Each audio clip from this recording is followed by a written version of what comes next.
오늘 나눌 말씀은 우리 역대하 26장 1절에서 16절 말씀입니다. 유다 온 백성이 나이가 16세 된 우시야를 세워 그의 아버지 아마샤를 대신하여 왕으로 삼으니 아마샤 왕이 그의 열조들의 묘실에 누운 후에 우시야가 엘롯을 건축하여 유다에 돌렸더라. 우시야가 왕위에 오를 때에 나이가 16세라 예루살렘에서 52년간 다스리니라. 그의 어머니의 이름은 여골리아요 예루살렘 사람이더라. 우시야가 그의 아버지 아마샤의 모든 행위대로 여호와 보시기에 정직하게 행하며 하나님의 묵시를 밝히 아는 스가랴가 사는 날에 하나님을 찾았고 그가 여호와를 찾을 동안에는 하나님이 형통하게 하셨더라. 우시야가 나가서 블레셋 사람들과 싸우고 가드 성벽과 야분의 성벽과 아스돗 성벽을 헐고 아스돗 땅과 블레셋 사람들 가운데에 성읍들을 건축하매 하나님이 그를 도우사 블레셋 사람들과 구르바알에 거주하는 아라비아 사람들과 마온 사람들을 치게 하신지라. 암몬 사람들이 우시야에게 조공을 바치매 우시야가 매우 강성하여 이름이 애굽 변방까지 퍼졌더라. 우시야가 예루살렘에서 성 모퉁이 문과 골짜기 문과 성 구비에 망대를 세워 견고하게 하고 또 광야에 망대를 세우고 물 웅덩이를 많이 파고 고원과 평지에 가축을 많이 길렀으며 또 여러 산과 좋은 밭에 농부와 포도원을 다스리는 자들을 두었으니 농사를 좋아함이었더라. 우시야에게 또 싸우는 군사가 있으니 서기관 여이엘과 병영장 마아세야가 직접 조사한 수요대로 왕의 지휘관 하나냐의 휘하에 속하여 떼를 지어 나가서 싸우는 자라. 족장의 총수가 2600명이니 모두 큰 용사요 그의 휘하의 군대가 30만 7500명이라 건장하고 싸움에 능하여 왕을 도와 적을 치는 자이며 우시야가 그의 온 군대를 위하여 방패와 창과 투구와 갑옷과 활과 물맷돌을 준비하고 또 예루살렘에서 재주 있는 사람들에게 무기를 고안하게 하여 망대와 성곽 위에 두어 화살과 큰 돌을 쏘고 던지게 하였으니 그의 이름이 멀리 퍼짐은 기이한 도우심을 얻어 강성하여 짐이었더라. 그가 강성하여 짐에 그의 마음이 교만하여 악을 행하여 그의 하나님 여호와께 범죄하되 곧 여호와의 성전에 들어가서 향단에 분향하려 한지라. 아멘. 아멘. 주님, 우리가 당신을 섬기되 초지일관 한 마음으로 한결같은 마음으로 섬기며 우리 인생을 살아가기 원하지만 세상의 시련 속에 무너질 때 있고 낙담할 때 있고 실족할 때 있습니다. 주님, 그런 가운데에서 우리가 어떻게 우리 인생을 헤치고 나아가야 될지 참으로 우리가 참 궁금할 때가 많은데 주님 우리를 도우시고 오늘 이 우시야의 인생을 통해서 반추하며 또 반성하며 회복하는 시간 되게 하여 주시옵소서. 예수 이름으로 기도합니다. 아멘. 우시야는 유다 왕 중에서 아마도 가장 불행한 말년을 보낸 사람이다 이렇게 얘기할 수 있습니다. 왜냐하면 문둥병으로 마지막 11년을 문둥병 속에서 고생하고 살다가 문둥병자로 죽었을 뿐만 아니라 문둥병이었기 때문에 그가 왕실묘에 들어가지 못하고 왕실묘 옆에 이렇게 따로 매장을 해야 됐던 그런 인물이 바로 우리 우시야입니다. 이 우시야는 참 이 자기의 인생 전반부에 이 왕이 전반부에는 하나님께 합당하고 잘 선정을 베풀었던 사람인데 그 후반부에 이 사람이 11년 동안 엉망진창으로 사는 바람에 참 불행한 인생의 말로를 보내야 했습니다. 우리가 이렇게 신앙생활하면서 이렇게 한번 이렇게 실족하고 넘어지면 다시 일어나는 게 참 어려워요. 우리가 열정을 가지고 순수한 마음으로 하나님을 섬기고 또 교회를 섬기고 이렇게 돌보다가 어느 날 자기가 이제 상처를 받거나 어려움을 당했을 때 갑자기 신앙이 이렇게 열정이 식으면서 식은 것을 넘어서서 이제 신앙생활에 더 이상 용기와 열정을 갖기 어려운 그런 삶을 오래도록 지속하시는 분들도 있고요. 그것을 극복하시는 분들보다는 오히려 교회를 떠나시는 분들이 참 많은 걸 보게 됩니다. 이게 사실 만만치가 않고 우리 인생 여정 자체가 길면 길수록 복잡하면 복잡할수록 그러기가 쉽지 않죠. 우시아도 그런 인물의 아주 대표적인 사람 중에 한 분입니다. 이분은 자기가 왕위를 물려받았을 때 그 자기 아버지 아마샤가 북이스라엘 사마리아에 볼모로 잡혀가 있는 상황이었어요. 그래서 섭정을 시작을 했습니다. 근데 그때 나이가 16살이에요. 16살에 아버지가 여러분 돌아가신 것도 아니고 저 위에 계시는 상황에서 어렵게 왕위를 이어야 되니까 쉽지가 않았을 거라고 생각되고요. 이 그 자기 아버지가 나중에 이제 수년 만에 이렇게 돌아오셔서 계셨는데 이분이 또 뭔지는 모르는데 성경에 기록되지 않았기 때문에 또 어떤 반역과 음모에 결부돼서 라기스로 도망가 있었는데 그 뒤를 쫓아가서 일단의 무리들이 쫓아가서 라기스에서 이 사람을 죽여요. 이 아마샤가 죽임을 당했는데 현직 왕이 그 아들 왕이 이제 우시아가 예루살렘에 건재했음에도 불구하고 그 시신을 가져오질 못했어요. 그 시신을 그냥 유다 어떤 성읍에 유다 성읍이니까 뭐 어떤 성읍이라고 나오지도 않아요. 그런 성읍에 그냥 일반 우리 일반 그 사람들 장사 지내듯이 장사 지내고 끝내버린 거예요. 그거를 겪고 있었겠죠. 그걸 겪은 우시아가 여러분 얼마나 힘든 왕위를 잇고 있었는가를 우리가 엿볼 수가 있습니다. 그는 52년 제위를 했는데 고생이 너무너무 많았어요. 이렇게 보시면 이 섭정이 대부분이에요. 섭정이. 그러니까 아마샤가 잡혀가서 16살 때 이 사람이 등극을 해갖고 오랜 시간을 이제 이렇게 자기가 이렇게 섭정으로 지내요. 섭정으로 오랜 시간 지내요. 그렇게 오랜 시간 보내다가 이 사람이 어떻게 돼요? 이 사람이 이제 아버지가 돌아왔어요. 돌아와고 또 아버지와 공동 통치를 해. 그러다가 아버지가 이제 문둥병이 걸려버려요. 그래서 유폐가 돼버려. 그러니까 또 자기 혼자서 또 이렇게 섭정을 해야 되는 그런 시간들이 이제 있었고요. 그러다가 결국은 아버지 돌아가시고 자기가 고유하게 이렇게 통치를 한 기간은 실제로 뭐 얼마 안 돼요. 17년이에요, 17년. 52년 재위 기간에 자기가 얼마 안 되는 시간을 통치를 하고 이제 지냈는데 그런 거에 비해서는 이분의 업적이 대단합니다. 아주 놀라운 성취를 이룬 그런 사람이었음을 성경은 우리에게 얘기를 해주고 있습니다. 당시에 이제 이 사람이 갖고 있었던 그런 상황 속에서 지난 시간에 얘기했던 여로보암 2세 때거든요. 그 북왕국이 막 찬란하게 뻗어나가고 있을 때 그럴 때 이 사람도 왕위를 좀 하면서 남왕국을 크게 또 번창시키는 그런 일을 이분이 감당했던 것을 우리가 확인할 수가 있죠. 그러면 어떻게 이 사람이 이제 그럴 수 있었겠는가? 이 부분을 우리가 좀 가만히 이렇게 생각해 보면 이것이 하나님의 도우셨음을 보게 돼요. 하나님께서 그를 도우셨다 이렇게 얘기하죠. 그 다음에 우리 15절에 보면 그의 이름이 멀리 퍼지면 애굽의 변방까지 막 뻗어나갔거든요. 기이한 도우심을 입어 강성해졌기 때문이다. 이게 기이한 도우심, 놀랄만한 도우심을 받았다 이거죠. 그러니까 이분 자신이 뭘 잘해서가 아니라 놀랄만한 도우심으로 이상하게 일이 잘 된 거예요. 이상하게. 북이스라엘의 여로보암 2세도 하나님의 도우심으로 이상하게 잘 됐거든요. 갑자기 아주 강성했던 북왕국이 더 강성한 아수르에게 무너지면서 초토화됐거든요. 그러니까 이 사람이 밀고 들어간 거예요. 시리아를 밀고 들어간 거예요. 시리아가 그냥 여러분 이번에도 시리아 전쟁 보면 14일 만인가 그냥 밀고 들어와서 끝냈거든요. 이게 거기가 평지래요, 평지. 그냥 쭉 가면 되는 거예요. 그러니까 밀고 올라 들어가서 이제 하맛 어기까지 가갖고 예전에 솔로몬이 차지했던 그 경계까지를 다 회복하는 그런 놀라운 일을 이제 했는데 이분도 이제 그런 거와 비슷하게 남쪽으로 쭉 이렇게 갔던 그런 거를 우리가 이제 보게 됩니다.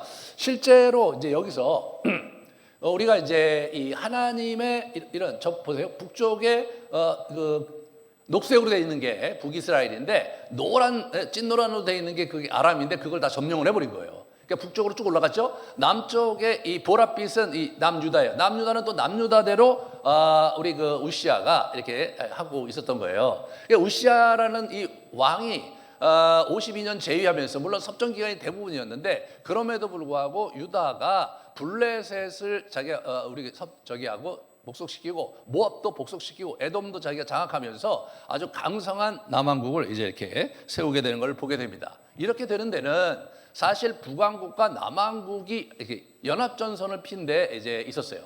여기 보시면 우리 여로보암 2세가 이제 아버지 아마샤를 풀어줘요. 아버지 아마샤를 풀어줬는데 그리고 나서 아마샤가 돌아가자마자 저기 엘랏 항구를 이 사람이 가서 짓거든요. 그걸 건축해요. 엘랏 항구를 빼앗은 게 아니에요. 거기다 건축을 한 거예요. 이게 참 너무너무 재밌는 거죠. 그러니까 어떻게 된 거냐면 우리 북왕국 여로보암 2세는 지금 북쪽으로 진격을 했어요. 진격을 해서 우리 아람 땅을 다 차지했어. 근데 문제는 뭐냐면 아람이 망한 이유가 아수르에게 있었거든요. 아수르는 포악하게 점점점 이게 서진을 하려고 긴장관계에 있었던 거예요.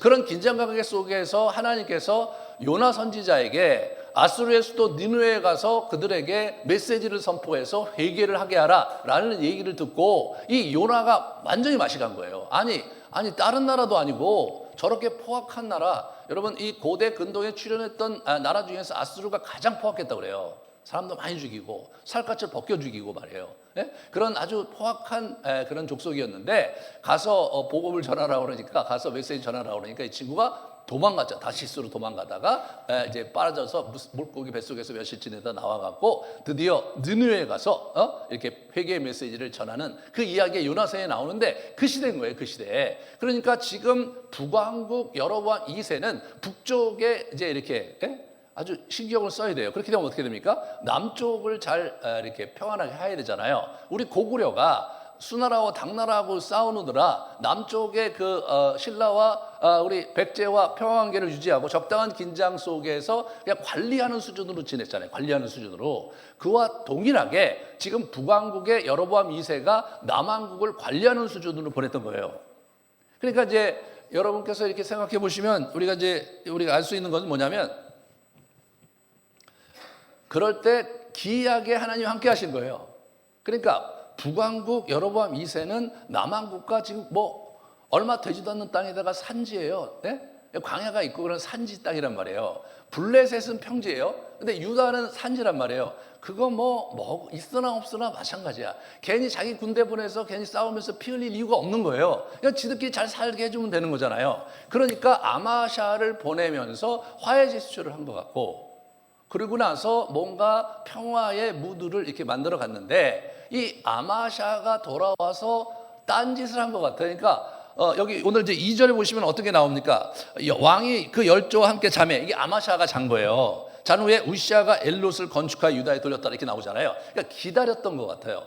엘랏이라는 저 항구는 그 홍해로 가는 굉장히 중요한 그런 항구였던 거예요. 굉장히 중요한 항구예요. 우리로 얘기하면 인천이라 이런 곳인 거예요. 그런 곳인 거예요. 그런 곳에 항구를 잘 만든다는 건 뭐냐면 물류 전체를 본인이 이제 이렇게 자기가 이제 관리를 하겠다 그런 거죠. 물류를 장악하기 위해서 저기다가 도시를 세운 거죠. 도시를 잘 세웠다는 것은 물류의 흐름 전체를 본인이 컨트롤하면서 거기로부터 창출되는 부를 이렇게 쌓아갈 수 있었다는 것을 의미한 겁니다. 그러니까 이 사람의 입장에서는 우리 우시아의 입장에서는 빨리 가서 아버지가 오면은 그러면 적당히 좀 얘기해갖고 빨리 가서 엘랏을 차지하고 싶었겠는데 아버지가 또 그걸 허락 안 했던 것 같아요. 고집이 세잖아요. 아버지는 돈키호테잖아요. 몽상가잖아요. 고집이 센 사람이잖아요. 그러다가 죽은 거예요. 이 사람 그러다 죽은 거예요. 그러니까 이제 이 비현실적인 사람이었는데 우시아는 아주 현실적인 사람이었던 이 사람이.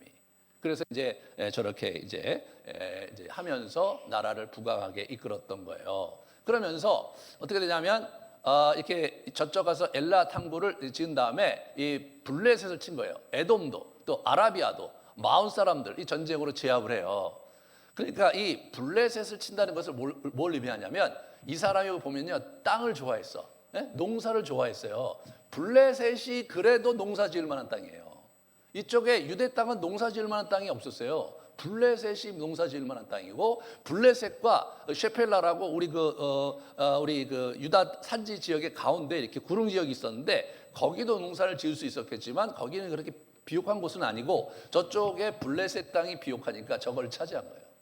저걸 차지한 거야. 그 다음에 이제 아라비아, 에돔, 마온 이런 사람, 암몬 이런 사람들은 뭐냐면 거긴 물류예요, 물류. 이쪽은 이제 왕의 대로로 해서 이제 메소포타미아하고 이집트의 그 물류가 그걸로 지나가는 그런 곳이었던 거예요. 그러니까 그쪽을 자기가 완전히 이렇게 장악을 한 것을 이제 우리가 보게 된 거죠. 그러면서 국토 종합 개발을 이 사람이 해요.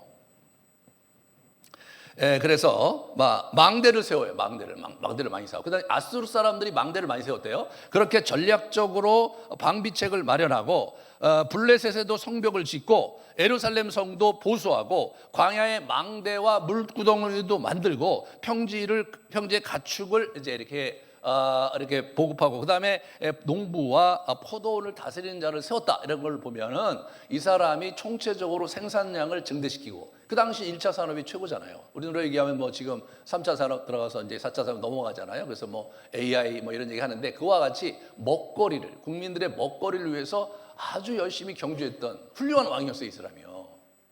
그래갖고 결국은 어떻게 되면 이 땅을 좋아했다 이런 얘기가 나와요. 이 사람이 보면 언덕지대와 평지에 사는 농부들을 배치시키고 상가지방에는 포도원을 가꾸는 농부도 두고 그는 농사를 좋아해서 발판도 그곳에 망대를 세우고 그곳에 물구덩이도 팠다 이렇게 나오거든요. 그러니까 이분이 뭐냐면 당시에 아주 굉장히 중요한 먹거리인 농사에 힘을 기울였어요.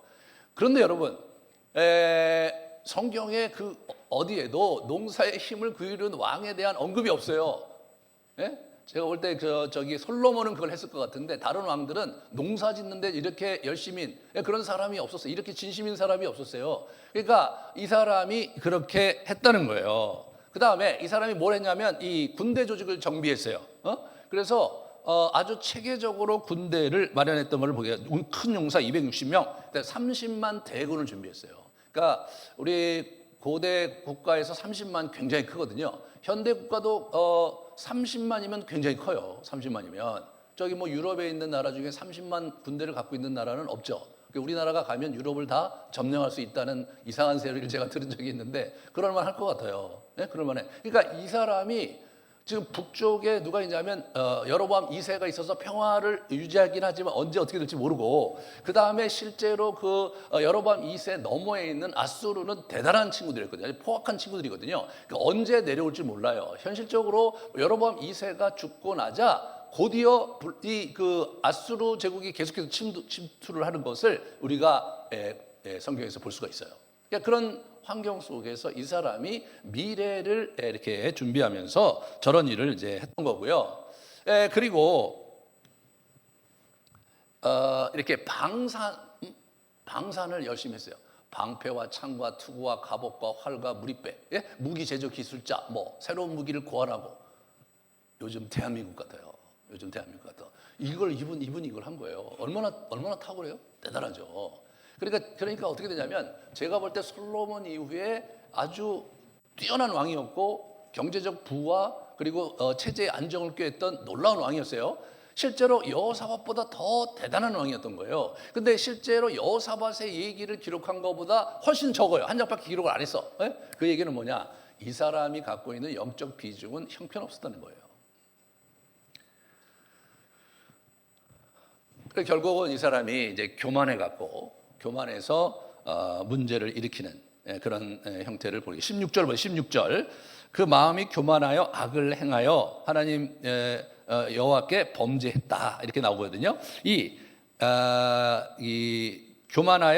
마음이 교만하여 악을 행했다 이 표현을 이제 히브리어로 직역하면 이래요. 스스로 멸망에 이를 만큼 그의 마음이 커져서 아주 멸망에 이를 만큼 그의 마음이 커져서 문제가 일어났다. 이제 그렇게 성경은 이제 묘사를 하고 있어요. 내용인즉슨 여호와의 전에 이제 성소에 들어가서 자기가 해서는 안 될 그런 분향을 했기 때문에 범죄했다 이렇게 얘기를 하는 겁니다. 실제로 성소의 일은 전적으로 레위 지파에게 이제 있었던 거예요. 너와 내 아들들은 제단과 휘장 안의 모든 일에 대하여 제사장의 직분을 지켜 섬겨라. 내가 제사장의 직분을 너희에게 선물로 주었은즉 거기 가까이 있는 외인은 죽임을 당할지니라. 죽임을 당하는 거예요. 지금 그래서 80명이 막 쫓아들어오면서 왕이시여 왕이시여 그러시면 안 된다 얘기하는 거거든요. 왕이 아니었으면 그냥 돌로 쳐서 죽이는 거예요. 끌어다가 죽이는 거예요. 이분이 지금 그거를 이제 이렇게 하면서 하나님의 진노를 사는 걸 보게 되죠. 19절에 보시면 우시아가 손으로 향로를 잡고 분향하려 하다가 노를 바라니 저가 제사장에게 노할 때 여호와의 이렇게 향단 곁 제사장 옆에서 그 이마에 문둥병이 문둥병이 이렇게 온 거예요. 문둥병이 여기부터 이렇게 쭉 온 거예요. 예. 그런데 저 문둥병은 오늘날 우리가 알고 있는 한센병과는 다른 거래요. 그 당시에는 한센병이 보도된 적이 없는 걸로 봐서는 한센병은 그 지역에 그 당시 없었다는 거예요. 그러니까 저게 어떤 병이었냐면 이 그 살갗이 딱딱해지면서 비늘처럼 되면서 굉장히 고통스러운 이 피부병이었다는 거예요. 아주 고약한 피부병인 거예요. 그 고약한 피부병을 저 사람이 이제 이게 이제 하나님께서 징계로 그걸 허락하신 그것을 우리가 이제 보게 됩니다. 그리고 나서 11년 동안 유폐돼서 별궁에서 이 사람이 보내다가 결국 죽어요. 근데 여러분 일반적으로요 저렇게 하나님께서 이제 세우시고 이렇게 다루는 사람들은 회개하면 고쳐주시거든요. 우리 그 나중에 볼 우리 히스기야도 그 병으로 죽게 됐는데 기도해갖고 15년 연장했잖아요. 그러니까 회개하고 하나님께 나오면 저런 영적인 지도자들 또는 성경에 나온 지도자는 하나님 고쳐주시거든요. 근데 저 사람이 11년 동안 하나님이 안 고쳐주시고 이게 죽는 날까지 문둥병으로 있다 죽었다. 예. 그건 뭘 의미하는 거냐? 이 사람이 하나님과의 관계 회복을 안 한 거예요. 관계 회복을 안 한 거예요. 이게 이제 우리 우시아를 보면서 여러분과 제가 한번 정말 묵상해 봐야 될 대목인 거죠. 52년 동안 이 사람이 이제 제위에 있으면서 놀라운 업적을 이루었어요. 강성한 나라가 됐어요. 근데 거기서 갑자기 마음이 너무 커져갖고 말이에요. 그래갖고 이 사람이 잘 보세요. 하나님께 제사 드리러 가다가 일을 당한 거예요. 그렇잖아요? 자기 딴에는 하나님께 가서 자기가 직접 자기가 제사를 드리겠다. 직접. 예? 우리 그 제사장이고 나발이고 다 비키고 내가 누군데. 지금 하나님의 도우심과 영광을 입어서 내가 여기까지 왔는데 그러면서 자기가 훅 들어가서 자기가 정해지지 않은 그러니까 정해준 레위인들 그 제사장들이 해야 될 그 일을 자기가 소위 말해서 하겠다고 의학스럽게 갔다가 하나님의 징계를 받은 거죠. 그렇다면 이 사람이 회개할 수 있지 않겠어요? 나 하나님을 내가 섬기려고 하나님을 거부하려고 한 게 아니라 하나님을 섬기려고 했는데 이게 법에 어긋나서 이렇게 됐으니까 절차를 밟아서 회개를 하고 하나님께 도움을 구한다면 하나님이 자비를 베푸셨을 것 같아요. 근데 이분은 아마 거꾸로 생각한 것 같아요. 내가 하나님께 분향을 드리고 내가 하나님께 제사 드리려고 하는데 하나님이 나를 쳐? 이렇게 된 거죠. 하나님이 나를 쳐? 아니 나한테 이럴 수가 있어? 아마 이렇게 생각했는 것 같아요. 이 사람이. 교만한 거죠. 교만한 거예요. 네? 그 하나님의 법 아래 하나님의 존재 아래 늘 겸허하게 있어야 된다는 것을 이 사람이 망각한 거예요. 근데 이 사람은 또 그냥 일국의 당시의 왕으로 보면 대단한 업적을 이뤘잖아요. 네? 대단한 업적을 솔로몬 이후에 아주 탁월한 재능과 능력을 가지고 나라를 융성하고 강성하게 만들었거든요. 그런 거에 대한 자부심이 커서 그랬는지 좌우지간 회개를 안 했어요. 사람이 열정적으로 신앙생활하고 하나님을 섬기다가 어떤 일이 있어서 상처를 받거나 실족을 하면 다시 열정을 회복하기가 어렵더라고요. 제가 이렇게 목회하면서 보니까 참 어려워요. 쉬운 일이 아니에요. 그래서 이제 뭐 여러 가지 뭐 이렇게 그 일들을 하면 자기는 이제 과거는 그랬는데 이렇게 안 하고 가만히 있고 저는 뭐 오셔서 편안히 쉬는 거에 대해서 늘 격려하기 때문에 그런데 한 5년만 쉬라고 했는데 5년 이상 쉬시는 분들도 있어요. 근데 여러분 그래도 교회 나오시는 분은 그래도 좀 나은 거예요. 많은 분들은 교회를 떠나시죠. 더 이상 이게 이제 교회 생활 자체가 별로 의미가 없어서 교회를 떠나버린단 말이에요. 이제 그런 부분이 우리에게 있는 거죠. 우리 여기서 이 사람 하나만 이런 게 아니에요. 지금 뭐냐면 요아스, 아마샤, 우시아. 예? 우시아의 아버지가 아마샤의 아버지가 요아스예요. 이 세 사람이 공통적인 특징이 있어요. 이 사람들이 다 처음에는 정말 하나님께 인정받고 잘 축복을 받다가 후반부에 망가진 인물이 이렇게 트리오로 나란히 있는 거예요. 아버지가 그런 걸 보면서 고치질 못하는 거예요. 먼저 이분들은 부모님의 출신에 대해서 언급이 있어요. 부모님의 요아스는 그의 어머님이 이제 뭐냐면 브엘세바 사람이다. 그리고 아마샤는 어떻게 돼요? 여호와단인데 예루살렘 사람이다. 우시아 같은 경우에 어머니 이름이 여골리아인데 예루살렘 사람이다. 이렇게 나와요. 근데 실제로 열왕기 상하를 좀 뒤져보면 부인 이름이 가끔 나오긴 하는데, 그런데 실제로 어느 지역 출신이라는 얘기가 잘 안 나와요. 르호보암이 뭐 그 어머니가 암몬 지역 출신의 사람이다. 그래갖고 이제 그런 얘기가 나오고 그다음에 안 나와요. 그리고 실제로 우시아의 아들은 요담인데, 요담 같은 경우 어머니가 누구냐면 그 사독의 딸이다 이렇게 나와요. 사독은 이제 제사장일 것 같은데 사독의 딸이다 이렇게 나온단 말이에요. 실제로 어느 지역 출신이라는 게 안 나와요. 근데 공교롭게도 이 요아스, 아마샤, 우시아만 어느 지역 출신이라고 이 예스라가 기록을 한 거예요. 여러분 제가 말씀드렸지만 이것은 누구의 포석이었냐면 이것은 우리 여호야다의 포석이었죠. 그래서 요아스를 예루살렘 여자하고 결혼을 시키고 우시아를 예루살렘 결혼시키게 하도록 포석을 한 사람이 여호야다였던 거예요. 그래서 그것이 진행이 되면서 실제로 많은 도움을 줘서 그 사람들이 사역 초기에는 어머니의 영향을 받았던지 좌우지간 신앙생활을 열심히 하고 하나님께 복을 얻고 하나님의 도우심으로 나라를 부강하고 이렇게 잘 만들었어요. 그런데 이 사람들이 중간에 이제 맛이 간 거죠.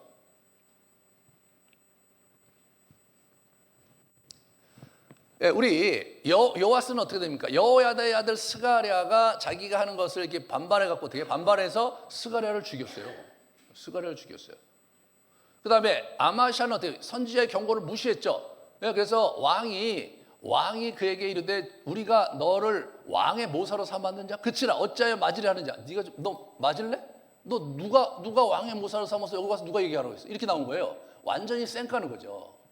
그게 아마샤의 문제였던 거예요. 우시아는 뭐냐면 이 스가랴, 하나님의 묵시를 밝히 아는 스가랴가 죽고 나서부터 망가진 거예요. 저 사람이 있었기 때문에 영적 멘토였죠. 저 사람이. 그죠? 묵시를 밝히 안다고 했으니까 영적 멘토가 있었을 때는 이 사람이 잘 나가다가, 다시 말해서 이 사람의 업적의 배경에는 스가랴의 해안과 그 멘토가 있었던 거예요. 멘토링이. 그러니까 아주 체계적으로 쫙 하면서 나라가 멋지게 이제 펼쳐졌는데 스가랴가 죽고 나자 이게 안 된 거예요. 이들이 자기들의 멘토를 거부하면서 문제가 심각하게 된 거예요. 자, 요아스는 뭐냐? 요아스는 여호야다 멘토는 잘 섬겼어요. 잘 섬겼어. 여호야다가 죽고 났을 때 유다의 방백들이 와서 이제 그 요아스를 이렇게 꿰차면서 영향을 주잖아요. 그러면서 바알과 아세라를 섬기기 시작해요. 이게 뭐냐? 어리석은 자예요. 어리석은 자는 이 사람 얘기 들으면 그렇게 하고 이 사람 얘기 들으면 그렇게 하는 게 어리석은 자거든요. 요아스는 어리석게 가다가 저 사람이 이제 망가진 거예요. 그 다음에 아마샤는 뭐예요? 몽상가예요, 몽상가. 제 돈키호테라고 얘기를 했잖아요. 그러니까 무슨 생각하고 사는지 모르겠는 거예요. 뭐 여기서 전쟁하고 저기서 전쟁하고, 그러고 이제 자기가 사마리아에서 이렇게 볼모로 잡고 있다가 왔으면, 그럼 또 좀 정신을 차려서 뭘 하는 게 아니라 뭔가 해프닝이 벌어졌고, 사실 자기 아들인 우시아도 손을 댈 수 없을 정도로 이제 정치적 긴장 관계 속에서 라기스로 도망갔고, 또 우리 그 우시아가 손을 쓸 수 없을 정도로 그들이 내려가서 그 사람을 죽였단 말이에요. 그리고 장사도 그냥 허투루 지내고 막 이런 식으로 간 거예요. 근데 사실 우시아가 거기서 아무런 순기능을 하지 않는다는 것은 좀 퀘션이잖아요. 뭔가 있겠죠.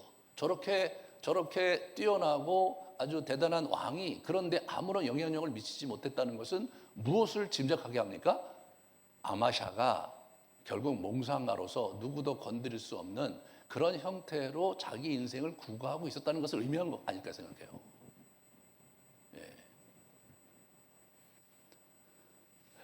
이 마지막으로 우시아는 어떤 사람이냐?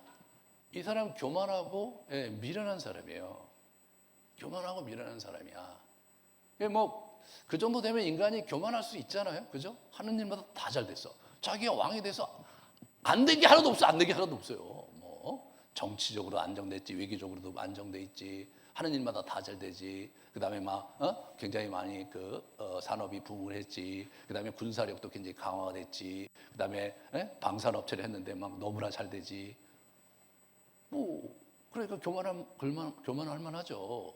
근데 이 사람이 그래갖고 이게 문제가 돼서 자기가 보기에도 문제가 돼갖고 자기가 뭐냐면 문둥병이 걸렸잖아요. 뭐 그쯤 되면 좀 납작 엎드릴 필요가 있지 않나요? 그쯤 되면 내가 뭘 놓쳤는데, 내가 뭘 잘못했지? 내가 어디가 문제였을까? 뭐 그거 뭐 사실 물으면 대답해 줄 사람이 한둘이 없겠습니까? 저 제사장도 있고 뭐 선지자도 있고 있었을 거예요. 여러분 그때 이사야가 있었어요. 이사야가 아직까지 이사야가 이제 본격적으로 출현하는 건 우시야가 죽은 다음에 본격적으로 출현하는데 우시야가 이 사람의 일대기를 기록했다고 오늘 본문에 나오거든요. 그런 걸로 봐서 활동은 그 전에 시작했을 수 있어요. 실제로 이사야 1장에 보면 우시야 시대부터 예언 활동한 것으로 나오거든요. 그리 이사야도 있고 자기 자신이 어디가 문제가 있는지를 겸허하게 묻고 들으면서 자기를 성찰하는 게 그 지혜로운 사람이거든요. 이건 그거 안 하는 거예요. 이거는 뭐냐면 그 잠언에 나오는 그건 뭐예요? 미련한 자예요. 자기가 잘못하고 있는데도 잘하고 있다고 생각하고 누구 말도 듣지 않고 자기 길을 올곧게 자기 따르는 달려가는 계속 달려가는 코뿔소 같은 인간, 그게 바로 미련한 놈이거든요. 미련한 놈한테는 어떻게 해야 되냐? 몽둥이밖에 없다. 그게 이제 잠언의 얘기예요. 미련한 자를 짝하느니 그를 만나느니 차라리 새끼 빼앗긴 암콤을 만나라. 막 이렇게 얘기할 정도로 새끼 빼앗긴 암콤이 막 굉장히 싸납거든요. 가만두질 않거든요. 근데 차라리 그냥 그런 곰을 만나지 미련한 놈을 만나지 마라. 그게 잠언이 우리에게 얘기해 주는 바예요. 바로 이 우시야 같은 사람이 그런 사람인 거예요. 이 미련한 놈인 거예요. 자기가 잘못된 길을 갔음에도 불구하고 잘못된 것을 반성하지 못하고 자기는 뭘 잘했다고 그렇게 우직하게 하나님께 회개하지도 않으면서 자기 혼자 생고생한 거 아니에요. 여러분 이 피부가 비늘이 맨날 떨어지고 막 이렇게 하면서 11년을 그거 잘 버틴 거 아니에요? 그거 보통이 아니에요. 그걸 10년을 그렇게 하면서 하나님께 도와달라고 고쳐달라고 얘기를 안 한 놈. 그래서 하나님과 그렇게 맞짱을 뜨면 뭐가 남는 거예요 도대체? 그런데 그 짓을 하는 거예요. 왜?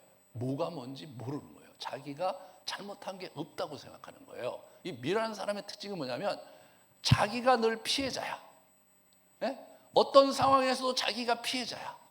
상대가 해서 내가 좀 잘못한 건 있지만 그래도 내가 더 피해를 받았다고 주장하고 늘 얘기 들어보면 자기 피해 의식에 사로잡혀 사는 사람. 그게 뭐예요? 이게 우시야 같은 사람이에요. 우시야. 그래서 세 사람들이 어떻게 되냐 말려니 요아스는 어떻게 됩니까? 이 사람이 이제 여호야다의 아들의 피로 말미암아 반역하여 그의 침상에서 쳐 죽였어요. 그리고 나서 왕실의 묘실에 장사하지 않았습니다. 여호야다는 왕실의 묘에 장사를 했는데 이 사람은 왕실의 묘에 장사를 안 지냈어요. 이 사람 인생을 보세요, 여러분. 어렸을 때, 갓난아이였을 때, 아달랴가 아주 그냥 완전히 피바다를 이루면서 정권을 찬탈하는 그 순간에 정말 구사일생으로 구출을 받아갖고 여호야다의 품에서 이 성전에서 구사일생으로 살아남은 사람 아니에요? 그리고 그게 그 사람의 은혜를 받은 사람 아니에요? 근데 그 아들을 죽인 거란 말이에요. 이 사람이 그렇게 살다가 그거 회개해야 되지 않아? 그거 좀 바로 잡아야 되지 않아? 그냥 그러다가 있다가 그냥 죽었어요. 그러고 갖고 사람들이 어떻게 해요? 너 같은 놈은 왕실에 가서 묻힐 수도 없는 놈이라고 생각하고 그 묘실에 장사를 안 지는 거예요. 두 번째 아마샤, 이 돈키호테 아마샤, 몽상가 아마샤, 이 사람은 뭐예요? 라기스로 따라 보냈어요. 보세요. 이 무리가 이제 반역을 했는데 그가 라기스로 도망가니까 그 사람들이 사람을 라기스로 보내가고 그걸 거기서 죽였어. 그리고 뭐예요? 그의 시체를 말에 실어다가 그의 조상들과 함께 유다 성읍에 장사했다. 유다 성읍에 장사를 한 거예요. 어딘가 가서 장사를 한 거예요. 야, 인생이 이게 왕이요. 이거 참 비참한 거 아닙니까 이거? 진짜 비참한 거예요. 그렇게 끝난 거예요. 참 무서운 거예요, 인생은요. 뭐냐면 이게 결국은 자기 인생에 자기가 살아오고 그 대가를 치르면서 죽음을 맞이하는 거예요.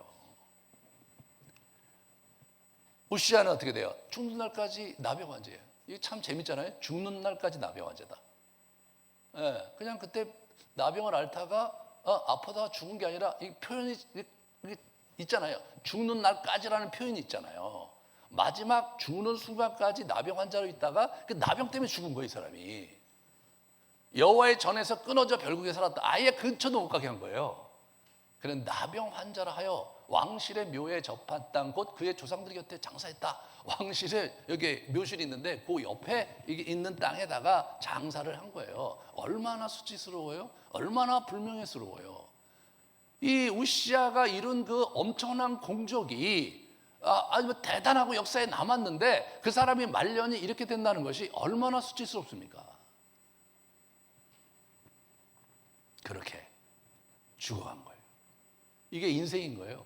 이게 지금 어떤 한 사람이 그랬다가 끝난 게 아니라 세 사람이 나란히 해갖고 하나의 묶음으로 그 시대를 이렇게 근 거예요. 그 시대를 근 거예요. 근데 아버지가 그랬으면 좀 아들은 잘 되고 좀 이렇게 하면서 갈 수도 있는데 그렇게 안 된 거예요. 왜 그렇게 안 됐는가?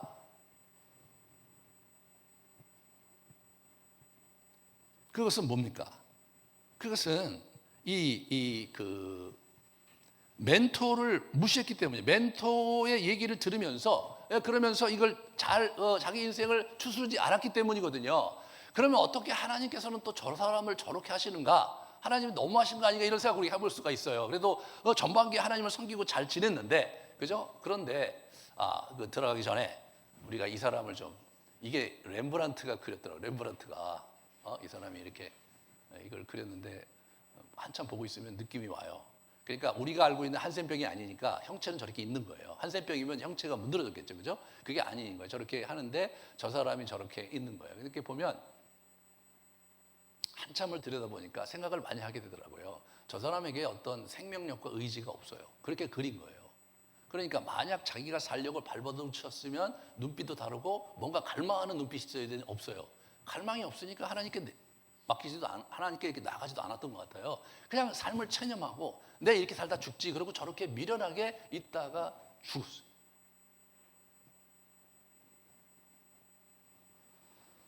인생이 망가지는 사람들의 특징 중에 하나가 이런 사람들이에요. 자기가 망가지는데 망가지면은 그 망가진 거를 개선하려고 하기보다 그래 나 이런 놈이야, 그래 나 이렇게 살면 죽으면 될 거 아니야, 그런 태도로 자기 인생을 방치하고 자기가 그냥 하고 싶은 대로 하다가 죽는 그런 사람들이 있는데 그게 바로 저 사람인 거예요. 저 참 여러 가지로 생각하게 되더라고요. 저렇게 살다가 저 사람이 죽었는데 렘브란트가 묵상한 이 우시아의 저 표정과 저 자태가 여운이 아주 길더라고요. 되게. 예.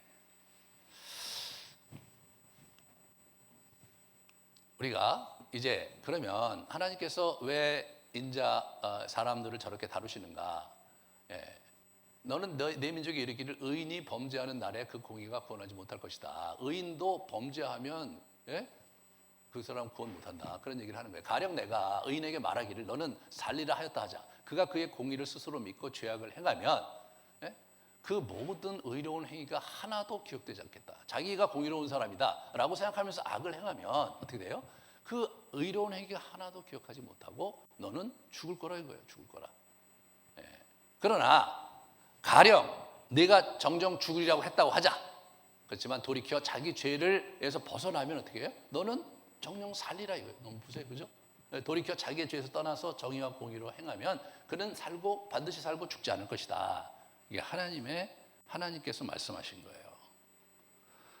전반기에 아무리 잘했다고 하더라도, 그리고 그가 정말 의로운 삶을 많이 살았다 하더라도 그가 악을 행했는데 회개하지 않으면 그는 그냥 하나님의 징계를 면할 수가 없다는 거죠.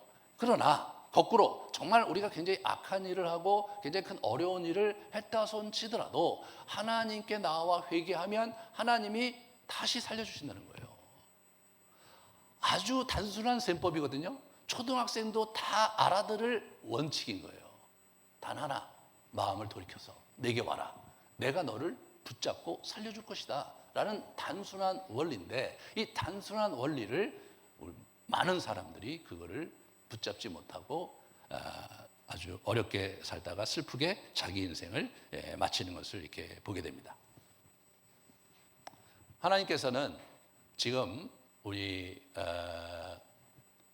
요아스에게 이렇게 스가랴를 보냈는데 죽임을 당했고, 아마샤에게도 또 하나님의 사람을 보냈는데 거부당했고, 그 다음에 우시아도 어떻게 정말 제사장들을 보내고 그랬는데 안 되고, 그 이전에 있었던 선지자 애가 죽고 나서부터는 아무것도 안 되는 거죠. 그러니까 하나님 보시기에 이제 새로운 대안이 필요했고, 그래서 보낸 사람이 누구냐면 이사야를 보내신 거더라고요. 22절에 이사야가 등장을 하죠. 그 다음에 이사야서 1장 1절에 요담, 우시야, 요담, 아하스, 히스기야 시대에 이 사람이 이제 묵시를 본 거예요. 근데 결정적으로 이사야가 활동하게 된 것은 우시야가 죽던 해부터 활동을 결정적으로 하는 거예요. 그래서 우시야 왕이 죽던 해에 내가 본즉 주께서 높이 들린 보좌에 앉으셨다, 이런 얘기를 하고요. 그러면서 내 악이 사하여졌고 내 죄가 사하여졌느니라, 우리 이제 이사야에서 한 얘기죠. 내가 또 주의 목소리를 들으니 주께서 이르되 내가 누구를 보내면 누구가 우리를 위하여 갈꼬, 이렇게 얘기했을 때 이사야가 나를 보내소서, 내가 여기 있나이다, 나를 보내소서, 이렇게 얘기했다는 거예요. 이게 이제 이사야서 6장에 나오는 말씀이거든요. 그래서 이사야가 등장을 합니다. 그런데 이 이사야가요, 우리 유대 전승에 의하면 아마샤의 형제라는 그 전승이 있어요. 이 사람이 왕족이에요. 왕족. 그러니까 이 사람이 왕실에 접근하면서 왕 최측근으로 있기가 용이했던 사람이에요. 뿐만 아니라 이 사람이 왕족이니까 훈련을 잘 받았겠죠. 그러니까 이 사람 글이 아주 유수해요. 수려해요. 아주 선지서 글들 중에서 이 사람 글이 제일 아름답고 필체가 수려하거든요. 그래서 선지자들 중에 뭐냐면 세익스피어다, 그렇게 평가를 해요. 이 사람은 세익스피어다. 선지자들 글들 중에서 최고봉이라는 거죠. 세익스피어의 문장가를, 대가를 하나님께서 준비하셔서 보내신 거예요. 이 시대가, 이 이사야가 활동했던 시대가 첨예한 시대거든요. 우리 어디입니까? 아수르가 와갖고 북이스라엘이 무너져가는 시대예요. 남유다도 아수르에 의해서 공격받는 시대예요. 그 절대절명의 위기 순간에 하나님께서 보낸 카드는 뭐였냐? 이사야였습니다. 이사야. 하나님께서 여러분과 저의 인생에 개입하시고 역사하시는 방법이 뭐냐? 하나님의 사람들, 영적 멘토를 통해서 그렇게 하시는 거더라고요. 그렇게 하는 거예요. 제대로 된 멘토를 준비시켜서 보내신 거예요. 물론 멘토가 와도 우리 아하스라는 그 왕이 있는데, 요담 다음에 아하스인데, 얘기를 우리 이사야가 아무리 해도 안 들었어. 그래서 그는 끝까지 하나님을 거역하며 살았어요. 하지만 하나님 편에서의 대안은 이 이사야였다는 거죠. 여러분과 제가 인생을 사는 데 있어서 정말로 멘토가 중요한 거예요. 여기 보시면 헌신적인 신앙을 살다가 얘기지만 실족한 경우에 다시 일어나 열정을 갖기란 결코 쉽지 않습니다. 여러분이 그걸 경험하실 거예요. 나도 해봤는데 옛날엔 그랬지만 이제 더 이상 안 돼. 더 이상 나한테 그러지 마세요. 그래서 뭐 교회 일을 좀 부탁하려고 해도 눈치를 막 봐야 되고, 제가 그러는 분들이 있어요. 그들의 아픔을 알기 때문에 더 얘기는 안 하는데, 그렇지만 또 안타까움도 있어요. 저렇게만 살아야 되나? 이런 거요. 이게 다시 돌이키면 충분히 회복하고 다시 달려갈 수 있는 거거든요. 여러분과 제가 알아야 될 게 뭐냐면, 이게 이제 영성훈련 하다 보면 이 감각의 어두운 밤, 영혼의 어두운 밤 얘기가 있어요. 이게 하나의 신학인데, 인생의 환난과 고난과 다시 사망의 음침한 골짜기를 우리가 다닐 때가 있다는 거예요. 근데 그것은 일반적인 여정인 거예요. 누구도 예외 없이 그런 시간을 보내게 되는 거예요.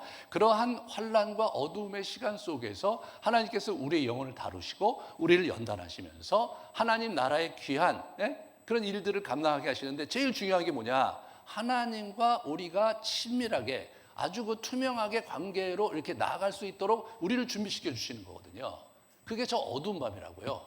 그러니까 너는 믿음이 떨어졌어. 너는 어떻게 그렇게 사냐? 이제 뭐 신앙생활 그렇게까지 큰일 났다. 이런 형태로, 특히 뭘 안 하면 믿음이 떨어졌네, 이런 얘기하는 거 진짜 문제가 많아요. 믿음이 떨어진 게. 그럼 자기는 안 떨어져?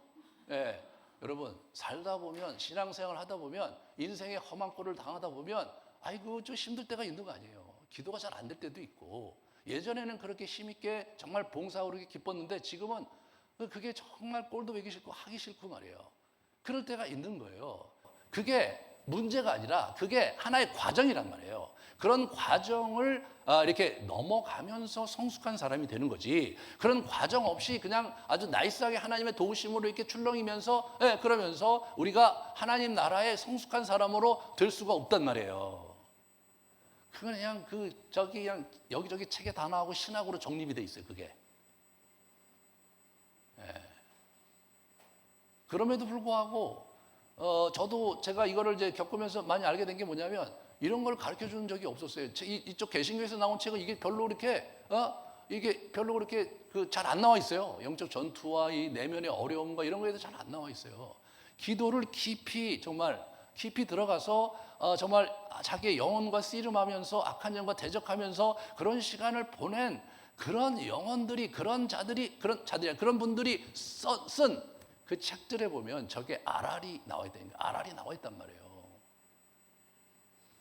너무 날탁이야. 네? 너무 단순해. 거의 뭐 초등학교 수준의 신앙생활 하는 것 같아요. 네?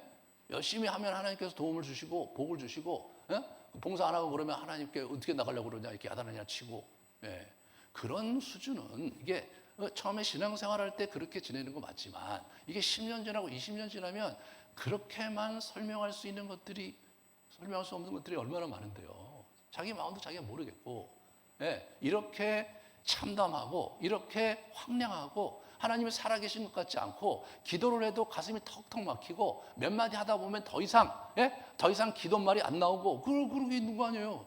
제가 오죽하면 여러분한테 기도 자리 지키기 하자 그래서 기도 안 되면 성경이라도 읽어라 그렇게 말씀을 드리는 거예요. 실제로 성경이라도 읽지 못하는 분들도 많아요. 자기가 성경을 소리내서 읽는 것만으로도 대단한 거예요. 이게 영적으로 굉장히 힘들고 어두운 골짜기로 가잖아요. 그게 안 되잖아요. 그게 안 된단 말이에요. 읽어도 이게 감흥이 안 오고 괜히 허튼 짓 하는 것 같고 말이에요. 그런 시간들을 우리가 보낼 때가 있는 거거든요. 그러므로 여러분 자신이 그런 어려운 시간들을 보내고 그런 사망의 음침한 골짜기를 다닐 때에 그게 뭐예요? 그게 누구나가 그럴 때 있다는 거예요. 그래서 우리가 감당할 만한 시험밖에는 주시지 않는다고 우리 고린도후서 10장에 우리 사도 바울이 얘기한 거예요. 그게 감당할 만한 시험이라는 게 누구나 다 경험하는 그러한 시험 외에는 그런 거 안 주신다는 거예요. 그냥 일반적으로 보편적으로 그리스도인이 이 땅을 살면서 겪는 그 시련을 주신다는 거예요. 내가 보기에 내가 견디기가 힘들고 내가 보기에 그걸 감당하기 어려운 것이지 실제로 그런 것들이라는 거예요. 그거 어떻게 해야 됩니까?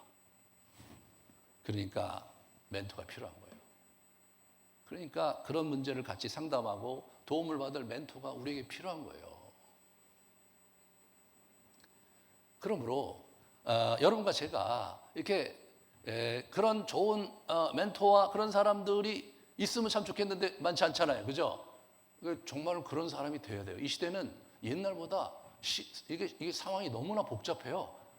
사람마다 여정이 너무나 다르고 심리 구조가 너무너무 달라요. 그래서 얘기하다 보면 와, 이분은 또 이렇게 생각하시는구나. 이분은 또 저렇게 생각하시는구나. 우리 청년들 제가 이렇게 사역을 하는데 제가 이렇게 얘기하다 보면 깜짝깜짝 놀래요.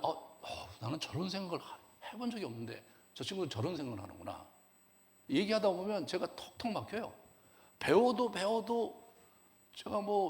제가 대학 졸업하고 맨날 이 청년 사역을 했기 때문에 저는 나름대로 청년들 잘 안다고 생각했는데 요즘은 모르겠어요. 정말 배워야 할 게 많아요. 이 시대에 그들의 아픔이 정말 어떤 것이며 그들이 갖고 있는 심리 구조가 어떤 것이고 그들의 내면의 고통이 뭔지를 정확하게 파악 못하는 경우가 많아요. 듣고 또 들어야 돼요.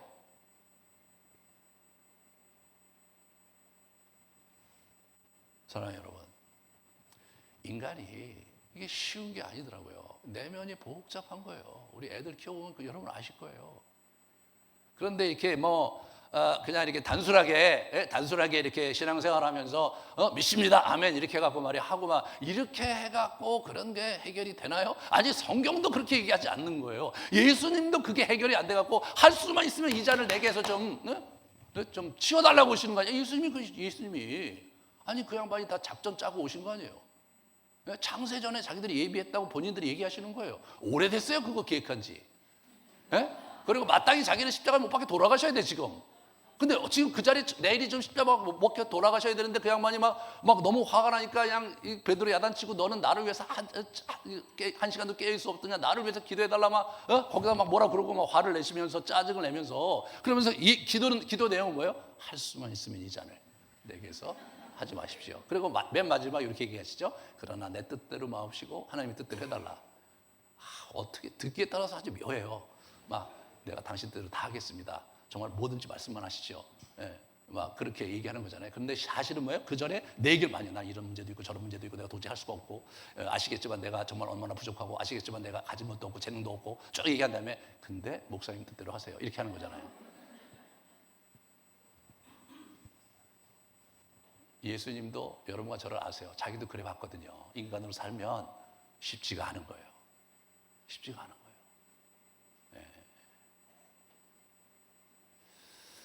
그러니까 멘토가 필요한 거예요. 그래서 보세요.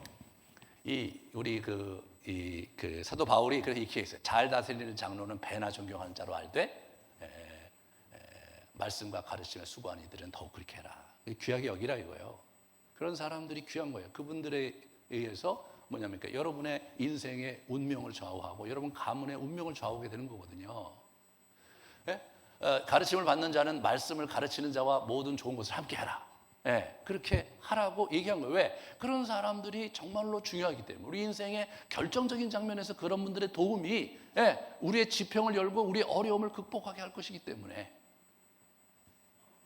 참 요새 아주 세상이 험해서 목사가 이런 얘기하면 딴 생각하고 뭐 그렇게 하실 분이 있을 것 같아서 많이 염려스러운데 이게 성경에 있는 얘기예요. 이게 실제로 건강하게 보면 그런 사람들이 정말로 중요한 거예요. 그런 사람들이 교회에 넘쳐나야 되는 거예요. 이 어려운 시기에 우리가 그런 분들을 정말 귀하게 여기고 그런 분들을 잘 세워가는 거예요. 여러분 각 부서의 우리 그 목회자들, 사역자들 귀하게 여기시고 그리고 여러분 소그룹 리더들, 우리 장로님들, 우리 안수 집사들, 운영위원들 귀중하게 여기셔야죠. 그분들이 있으니까 지금 우리 공동체가 이렇게 가고 있다는 것에 대해서 주목하셔야 되는 거예요. 그들의 수고가, 그들의 기도가, 그들의 사랑이 우리에게 절대적으로 필요한 거잖아요. 서로가 서로를 세워야죠. 성도들은 그런 분들을 세우고 또 그렇게 세움받은 사람도 성도들을 온전하게 세우기 위해서 그렇게 열심히 기도하고 함께 하면서 우리가 이 어려운 세상을 이겨내야 되는 겁니다. 그렇지 않으면 어떻게 됩니까? 그냥 망하는 거예요. 뭐 이렇게 요행을 바라고 그러지 마세요. 이미 망한 사람 많잖아요. 인생은 두 번 살 수 없기 때문에 냉혹한 거죠. 한 번 저지른 실수는 회복이 안 되잖아요. 하나님께 용서받고 새로운 의미를 부여하고 갈 수는 있을지언정 옛날에 과거에 저지른 실수를 보충이 안 되는 거잖아요. 나이가 들면 들수록 이게 더 어려워지는 거예요. 회복 불가능한 상태가 너무 많아지는 거예요.